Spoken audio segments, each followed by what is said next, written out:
Oi, pessoal, tudo bom? Hoje eu estou aqui com um convidado super especial para nós, o professor Alexandre Sion. Alexandre é um baita de um advogado em Minas Gerais, atua no Brasil inteiro, é professor da PUC de Minas e é professor nosso convidado na nossa especialização em Direito Ambiental. O Alexandre, na verdade, ele tem uma atuação super ampla, até acho que os dias dele tem mais tempo do que o nosso, né?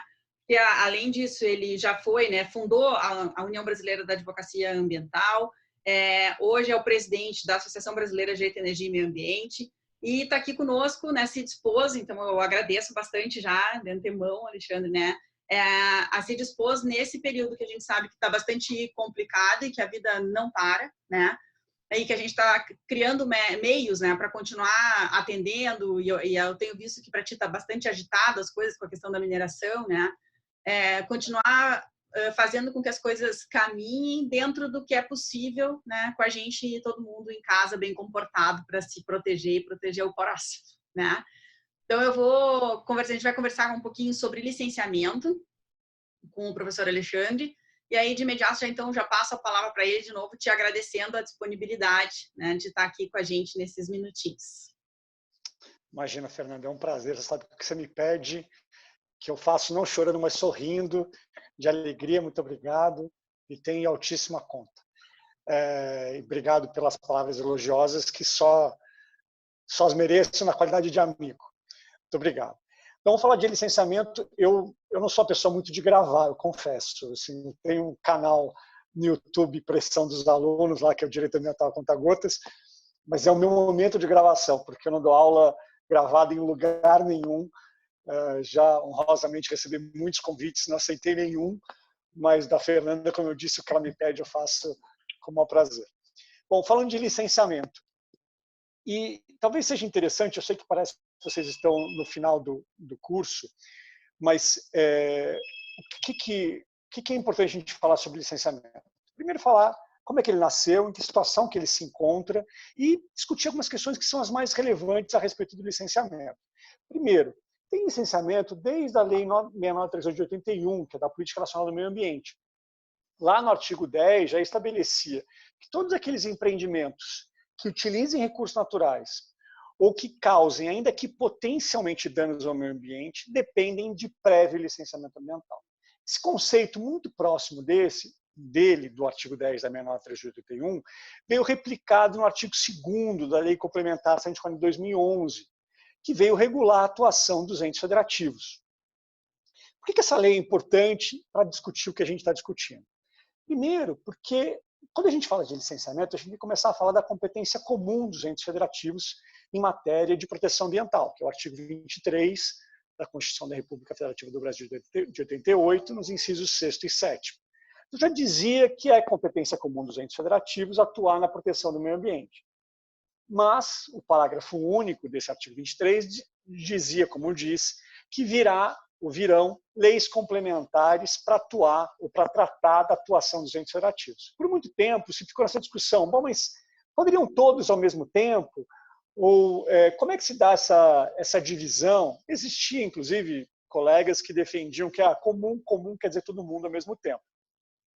E, obviamente, a Constituição nunca disse isso. Tem alguns autores importantes para estudar sobre o assunto. Um deles é o Toshio Mukai, no livro Direito Ambiental Sistematizado, que falou a Constituição nunca quis dizer todo mundo ao mesmo tempo, porque a definição do critério de competência se dá em função da predominância do interesse. E como é que a gente entende a predominância do interesse? Em função da abrangência do impacto direto do empreendimento. Essa é a regra geral.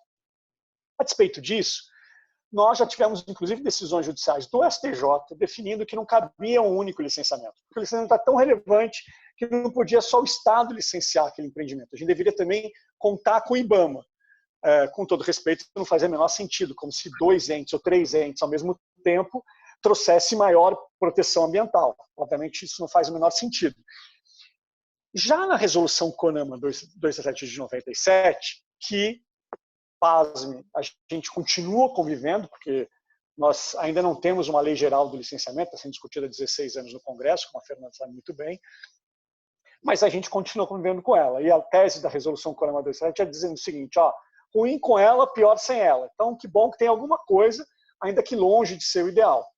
E ela já estabelece no artigo 7º que só poderia haver o licenciamento por um único ente federativo. Ah, ótimo, tá, tudo bem. O problema é que não pode uma resolução CONAMA, portanto uma norma infralegal, regular a atuação de ente federativo. Isso é prerrogativa da Constituição e no máximo da lei complementar. Então, até a lei complementar de 2011, então, desde de 97, quando veio a resolução CONAMA, até 2011, nós convivemos com o artigo 7º da CONAMA.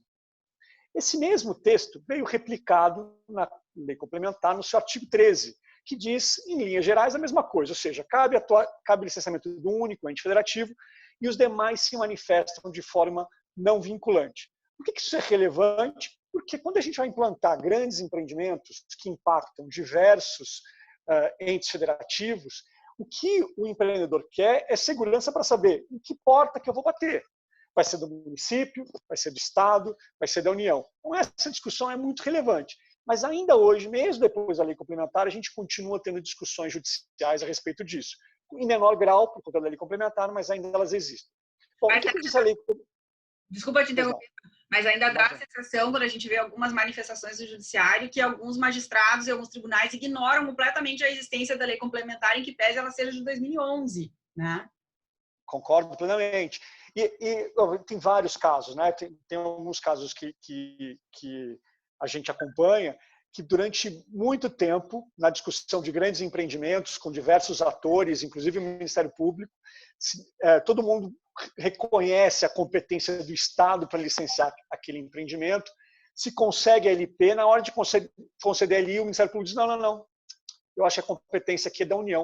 E pede a suspensão de todo o processo de licenciamento, e a gente fica naquela máxima, né, da precaução, então, indúbio pro ambiente. Certamente isso é matéria para uma outra aula, mas que, obviamente, a gente não pode analisar o princípio da precaução nessa magnitude, mas até a falta de estudo do tema faz com que a gente tenha decisões como essas que a professora Fernanda comentou, desconsiderando a lei complementar, que é muito claro do ponto de vista da competência.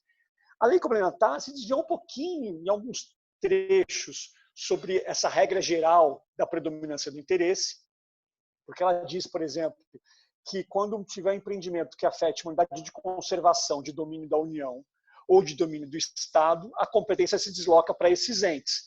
Como se a dominalidade do bem fosse critério de definição de competência, e não é. Não é. Se eu for licenciar um prédio que é do INCRA, portanto da União, mas o impacto dele está restrito apenas a um município, a competência para o licenciamento será do município, caso seja matéria de licenciamento, que pode se resolver eventualmente só na questão urbanística. Mas dominalidade não é critério de definição de competência, ainda que a lei complementar tenha se desviado em alguns trechos, assim como o decreto que a regulamenta. Mas ela tem aspectos muito positivos.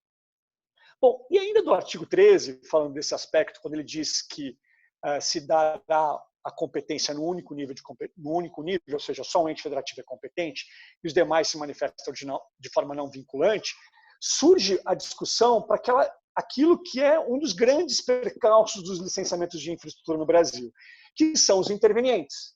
Então, como esses que não são os órgãos ambientais licenciadores participam desse processo de licenciamento e se essa manifestação ela é vinculante ou ela não é vinculante. Essa é uma grande discussão e a gente vai ter isso com FUNAI, ICMBio, Fundação Cultural Palmares, diversos entes que participam, mas não são órgão ambiental licenciador. No meu entendimento, eles devem se manifestar de forma não vinculante, ainda que essa questão seja uma questão ainda muito discutida.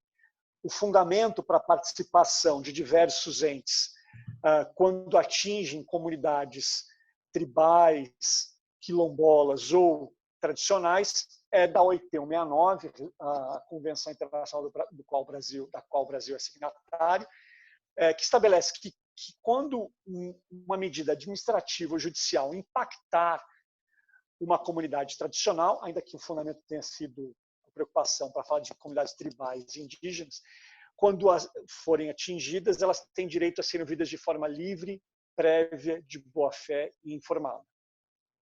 Pois bem, outras questões relevantes no que diz respeito ao licenciamento.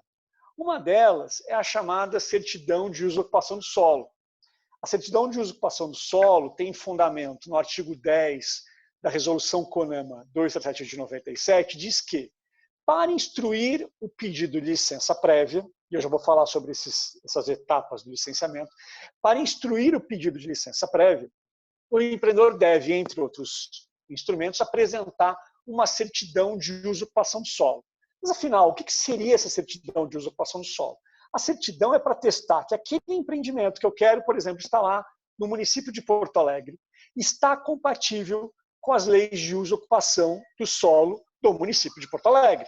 Porque cabe ao município de Porto Alegre regular o seu território. Então, para dizer, olha, aqui é uma área industrial, aqui é uma área eminentemente rural, aqui é uma área residencial, que eu posso ter prédios de tantos pavimentos, pode ter essa distância entre um e o outro, enfim, vai regular o seu território. Só que essa certidão, ela não é uma outra licença, ela não é uma anuência. Até porque, como diz a lei complementar, só um ente federativo pode licenciar aquele empreendimento.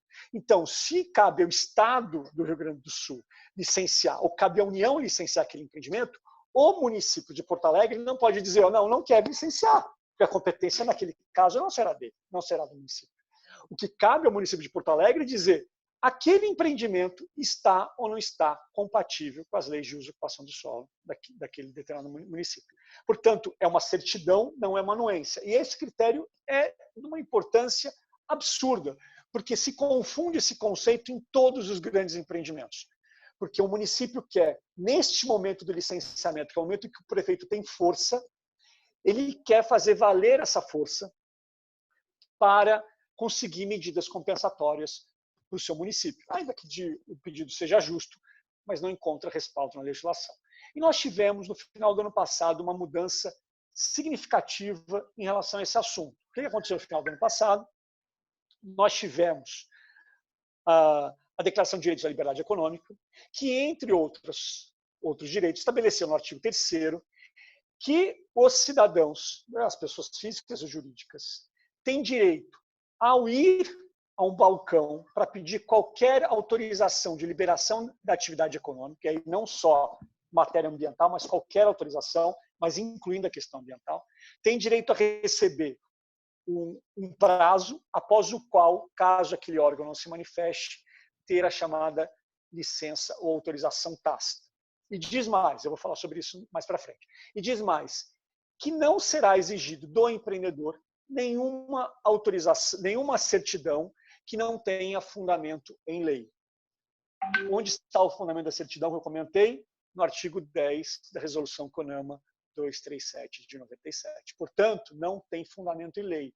Não se pode mais exigir do empreendedor, para instruir o processo de licença prévia, a certidão municipal, ainda que seja necessária a compatibilidade. Ela não pode ser um instrumento essencial para formalizar o processo de licença prévia. Não pode ser um óbice.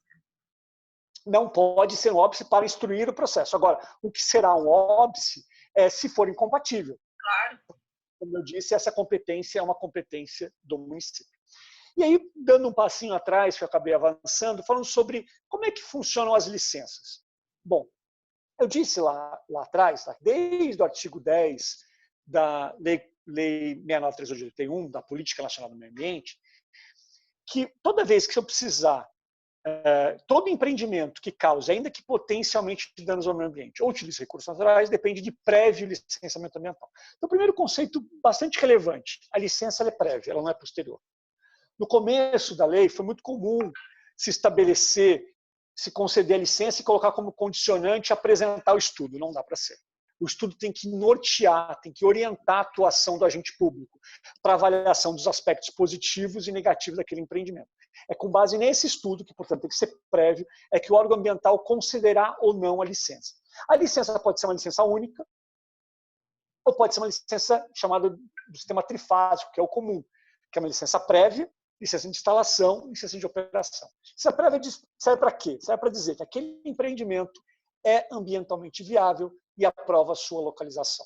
A licença de instalação autoriza o início da implantação, de operação, como o nome indica, o início da operação.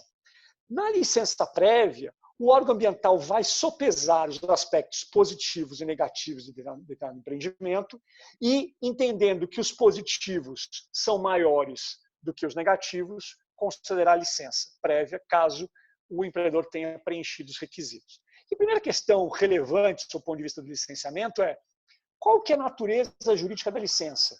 É uma autorização ou é uma licença? E mesmo em relação a isso, existe discussão na doutrina, naturalmente, né? 2 advogados têm pelo menos 3 opiniões. E em relação a esse assunto, a maioria da doutrina entende que a licença ambiental é uma licença. Nós temos aí, como o colega Milaré entende que é uma licença híbrida, o Paulo Afonso, que seria uma natureza de autorização, eu, com respeito enorme que tem para esses meus amigos, entendo que licença é uma licença mesmo, ainda que ela possa ser revogada, seja cassada, seja anulada.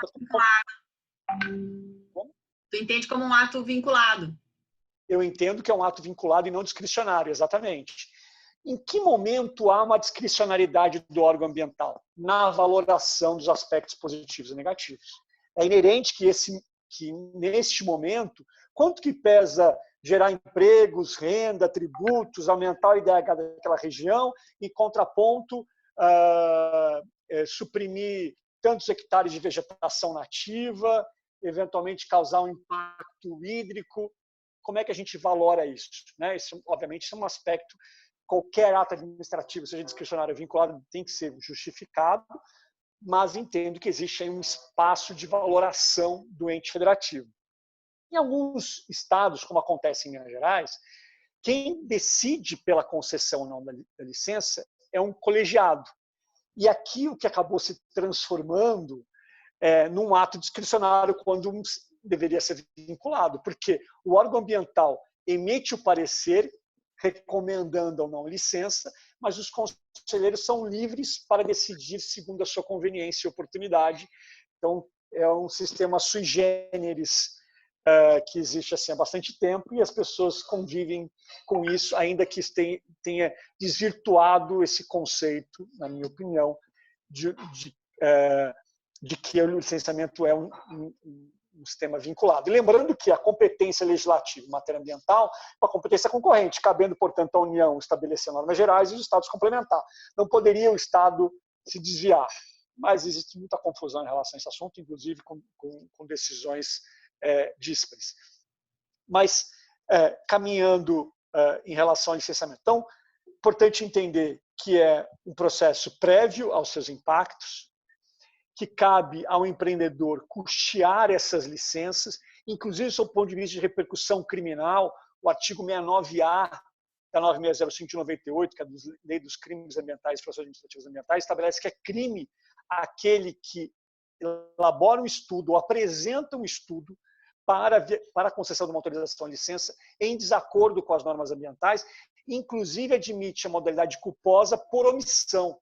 Então, se eu deixei de considerar que aquela área era uma mata atlântica em estágio avançado de secundário, estágio avançado de regeneração, posso estar em curso no crime. Então, portanto, o estudo tem que ser prévio para permitir ao órgão ambiental avaliar os seus impactos positivos e negativos e considerar as licenças, seja num sistema trifásico de licença prévia de instalação e de operação, ou num sistema único, ou conjugado, licença prévia mais licença de instalação mais licença de operação, e por aí vai. Tem essa liberdade desde a resolução por 237 de 97, o órgão ambiental saber licenças específicas, seja modelo simplificado ou até por adesão, que essa é uma discussão relevante, alguns estados já adotaram, isso está na discussão lá da Lei Geral do Licenciamento. Nós aqui no estado mesmo, a gente teve uma discussão forte sobre isso quando da aprovação do nosso novo Código Estadual, né, da questão do licenciamento por adesão. Pois é. Então, essa, claro, é uma discussão relevante. Em alguns estados nacionais isso já funciona, mas a gente ainda tem muita resistência na medida em que a gente enxerga que se eu deixar o empreendedor fazer, ele vai fazer de qualquer jeito, vai fazer errado, então a gente do Estado para nos proteger. Cabe aí um mundo de considerações para um lado e para o outro. O fato é que nós já temos legislação, inclusive do ponto de vista de repercussão criminal, como eu já falei, para corrigir os excessos, para corrigir aquilo que está equivocado. Não é transformar isso em adesão que vai mudar essa lógica, né? Mas essa é uma discussão certamente mais complexa. O licenciamento ele ainda tem tomado grande parte dos órgãos ambientais como um todo, porque a gente tem, com perdão para as meninas, um tesão com o licenciamento, né? Como se só existisse isso, né? As pessoas falam de licenciamento, todo mundo fica empolvorosa falar de licenciamento. Todos os instrumentos licenciamento. Não te ouvi, desculpa, Fernando. Se todos os instrumentos se resumissem ao licenciamento. Exatamente, ao licenciamento, né? Mas é porque é aquele momento que é o momento de permitir atividade. Depois que a atividade já está funcionando, as pessoas deixam de ter essa preocupação. Seja empreendedor, porque ele está funcionando, então o que o órgão ambiental me pedir que for razoável, eu vou tentar atender, mas eu já estou operando, eu já estou implantando, eu vou ter receita. E a sociedade também já entende aquilo como uma coisa feita, né? Já está feito. Então, eu quero que saia o melhor possível dessa salada. Mas antes disso acontecer, as pessoas ainda têm a expectativa de ou conseguir a liberação ou não deixar que ela aconteça. Então, esses conflitos são naturais nesse momento, que é o momento prévio à licença. Bom, então, voltando só, recapitulando muito rapidamente. Então, você tem as diversas licenças, licença prévia de instalação de operação, que podem ser conjugadas, simplificadas e por aí vai. Qualquer exercício posterior ou qualquer exercício da licença sem a sua licença configura crime do artigo 60 da 9605 de 98, que ainda que não admita modalidade culposa, é um tipo formal, como são vários dos tipos penais da 9605 de 98. Então, eu tenho LP, apresentei os pedidos para que o órgão ambiental me conceda a licença de instalação. Ele não concedeu, não me dá direito a iniciar a implantação. Mas, peraí, Sion, você não disse lá da Declaração de Direitos da Liberdade Econômica que eu tenho direito à licença tácita? Tem sim. Só que o próprio dispositivo do artigo 3º diz que ela não cabe para aqueles casos em que a lei, de forma expressa, tem excluído. E a Lei Complementar 140 de 2011 fez isso no artigo 14 em relação à matéria ambiental. Então, não cabe licença ambiental de forma tácita. Para as demais autorizações, teve no dia 30 de dezembro de 2019 uma medida provisória que modificou a Declaração de Direitos da Liberdade Econômica, acabou fazendo uma confusão ao invés de resolver. O fato é que pode caber autorização tácita quando o órgão ambiental assim deliberar em caso de significativo impacto. É isso que diz o dispositivo incluído.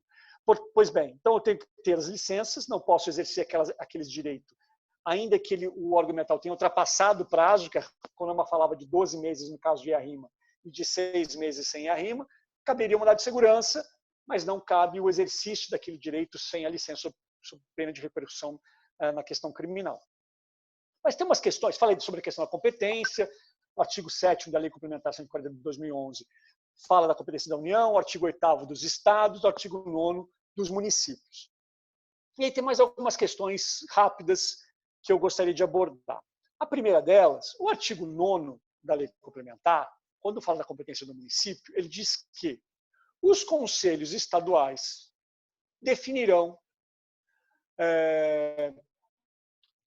as tipologias de impacto local para efeito de competência do município.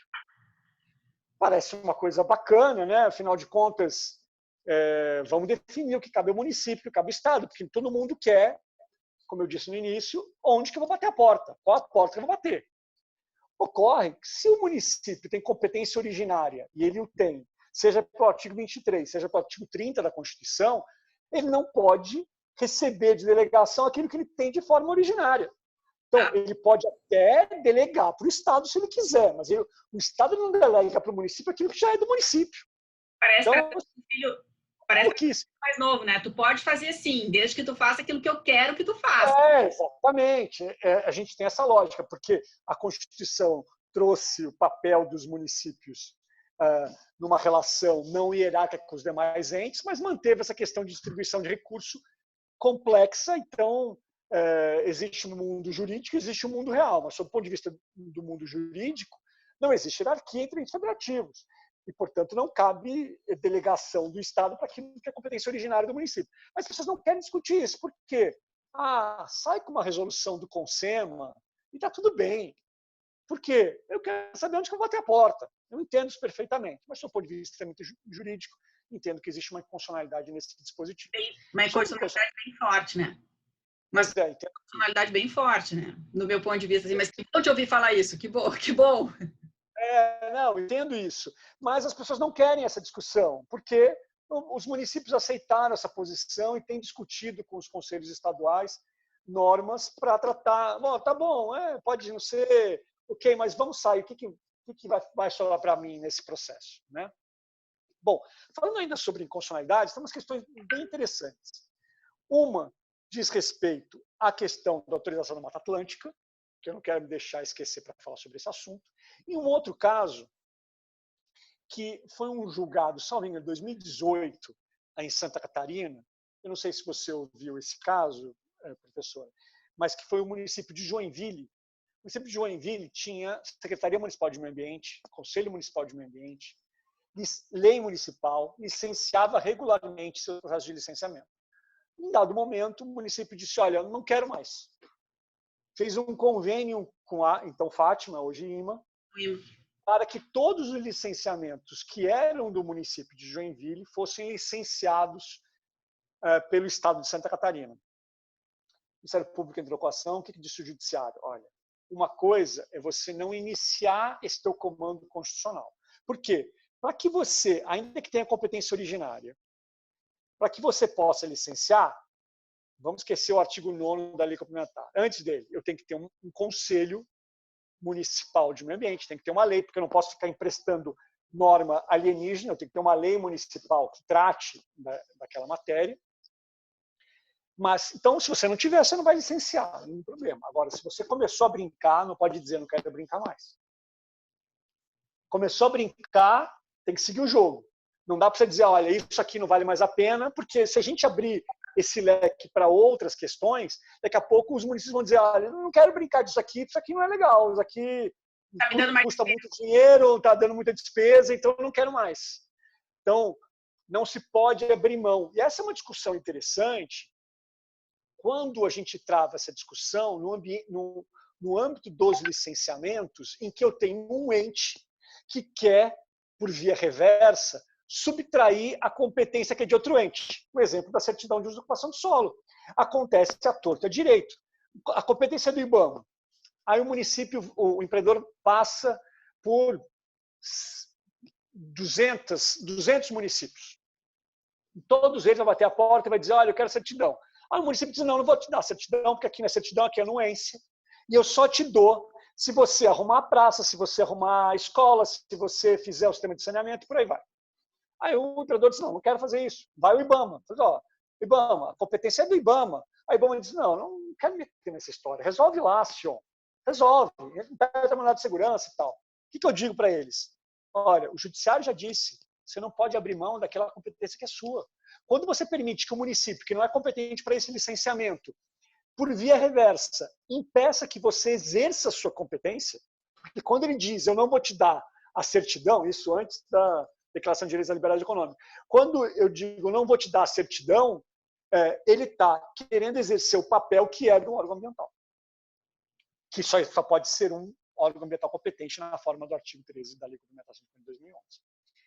Bom, meu último ponto, a não sei que você tenha outras perguntas, professora, porque eu sei que nós temos um tempo, eu não sei como é que está nosso tempo aí, mas como é que está nosso tempo? Ainda temos um pouquinho. Tem? Ótimo, então tá bom. Cuidado se me deixar falar, eu não paro. Mas um outro aspecto que me parece muito relevante diz respeito à autorização de supressão de vegetação no bioma Mata Atlântica. Por que isso é relevante?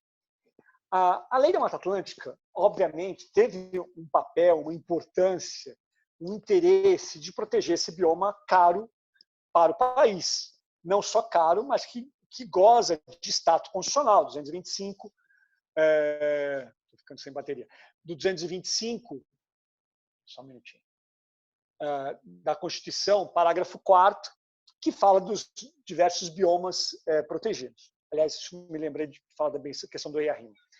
Parágrafo 1º, inciso 3º. Bom, então, sem dúvida, tem essa importância, tem esse peso, e a lei foi construída com essa pegada. Mas o que ela estabeleceu? Ela estabeleceu que é possível que eu precise de uma autorização de um outro ente que não aquele competente para licenciar. Então, se for isso, o que eu vou dizer, o que está na lei já com o decreto que regulamenta. Se eu for suprimir uma vegetação do bioma Mata Atlântica acima de 50 hectares em área rural ou acima de 3 em área urbana, eu preciso de anuência do IBAMA, se o licenciamento for do Estado. Ah, legal, né? Como é que a gente compatibiliza isso com a regra que eu já citei, da Lei Complementar 140 de 2011, no artigo 13, que só cabe atuação num único ente federativo. E digo mais, aquilo que eu não disse ainda, que disse a Lei Complementar aquilo que deveria ser óbvio, mas ela diz que o órgão ambiental que é competente para licenciar o será para autorizar a supressão de vegetação. Óbvio, né? Por que óbvio? Porque imagina, eu vou licenciar um empreendimento, não sei se dá para ver, mas assim, é um retângulo. Aí eu digo aqui vai ser a planta, aqui vai ser uma estradinha, aqui vai ser uma pilha, aqui vai ser uma linha de transmissão e por aí vai. Aí eu digo que para implantar esse empreendimento, eu tenho que suprimir essa vegetação. Na hora de avaliar os impactos positivos e negativos, deve o órgão ambiental, assim como o empreendedor, avaliá-lo de forma conjunta. Ou seja, quais são os impactos positivos deste empreendimento, positivos e negativos, que compreende essas implantações, essas supressões, essas intervenções. Se eu tirar esse pedaço da supressão, eu não consigo avaliar esse empreendimento como um todo. Então, como é que eu chego lá no órgão ambiental e digo, olha, eu quero a licença. O órgão ambiental avaliou positivo e negativo, tal, deu a licença prévia. Na hora de licença de instalação, eu digo, olha, eu quero a ASV, que é a autorização de supressão vegetal. Ah, não, mas não é mais comigo. Ou eu digo, não, mas agora é autorização é um ato precário, portanto, discricionário, não te dou autorização. Peraí, como assim, cara palha? Se você diz para mim que não me dá autorização, como é que você avaliou esses impactos e a supressão no meio deles? Então não dá para você tirar esse processo. Quando eu digo que tem um outro órgão que tem que avaliar, ele não participou dessa avaliação anterior. Então, já diz a lei complementar que cabe ao órgão ambiental licenciador autorizar a supressão de vegetação daqueles processos de licenciamento. Óbvio. Bom, então, primeiro tem esse aspecto em confronto com a lei complementar. Segundo aspecto, como eu já comentei, só pode ter um ente federativo competente. Mais do que isso, como é que eu posso admitir que uma lei ordinária estabeleça que um ente federativo tem que pedir bênção para outro? Se não existe hierarquia entre entes federativos. Então, você quer colocar que é do IBAMA, então que seja do IBAMA, licenciamento é do IBAMA. Se você quer colocar que é do Estado, então é do Estado com licenciamento do Estado. Não dá para você fazer essa maluquice. Eu já ouvi pessoas com quem tenho muito respeito que dizem, não, mas é lei especial. E no critério de lei especial se sobrepõe à lei geral. Peraí, primeiro uma é lei complementar, outra é lei ordinária. Começa a conversa por aí. E um falou de competência. E ela falou de competência. Ainda que a lei da Mata Atlântica seja uma lei especial, e sem dúvida, ela não pode mudar critérios de competência. Primeiro, que ela não tem competência para fazer isso, porque ela não é lei complementar. E segundo, que eu tenho uma lei complementar que trata disso. E aí a gente produz cenas dantescas. Eu vou citar esse exemplo antes que eu estava com 4% de bateria. Antes que acabe a bateria e você me corte. Mas imagine o seguinte, eu faço a seguinte pergunta. Eu preciso de uma autorização para suprimir vegetação na Mata Atlântica, claro. Tá óbvio isso e faz todo sentido. Mas a pergunta que eu faço é, cabe uma autorização para acidentes? Exemplo, eu estou dirigindo meu caminhão, perdi o controle do caminhão, saí da estrada, rolei e destruí, fiz uma lambança, destruí hectares. Vamos imaginar que é uma área urbana, destruí mais de 3 hectares. Haja acidente, né? Mas só para com um apego ao exemplo. Pergunto, preciso pedir uma autorização para o órgão ambiental competente para suprimir essa vegetação? É evidente que não, eu já suprimi. Aí ele vai dizer, não te autorizo. Eu faço o que com ela? Já está no chão. O que eu faço se você não autoriza? O que eu tenho que discutir é responsabilidade. 225, parágrafo 3º da Constituição. Nas 3 esferas, civil, administrativa e penal, civil lá no artigo 14, parágrafo 1º da Lei 69/1981. Ou seja, isso é uma coisa. mas eu não posso pedir autorização daquilo que já aconteceu. Então, mas tem casos assim. Tem casos, obviamente eu não posso citar a fonte, mas tem casos em que houve um acidente, por conta do acidente se suprimiu um número alto de hectares de Mata Atlântica. Eu quero também licenciar, então vamos juntar aquilo que aconteceu antes com o que eu quero novo. Dá mais do que 50. Bom, licenciamento do Estado tem que pedir bênção para o IBAMA. Vai para o IBAMA. Aí o IBAMA diz, olha, o que é acidente não cabe, claro, óbvio, né? Óbvio, que bom. Só que aquilo que eu quero licenciar como novo são só 4 hectares em área rural. O que eu disse antes? Só cabe a anuência do IBAMA quando for acima de 50 hectares em área rural ou acima de 3. Por que deu mais de 50? Porque se colocou no cômputo o acidente. A IBAMA diz, olha, o acidente eu não considero. Mas nesses 4, que não deveria ter ido para o IBAMA, eu não dou anuência. Olha que maluquice. Olha que maluquice. Ou seja, primeiro, não tem que ir, porque é inconstitucional. Segundo, não tem que ir porque é acidente. Terceiro, se o IBAMA reconheceu que é acidente, não vai. Então, só vai para ele acima de 50, ainda que eu entenda que é constitucional, que não é.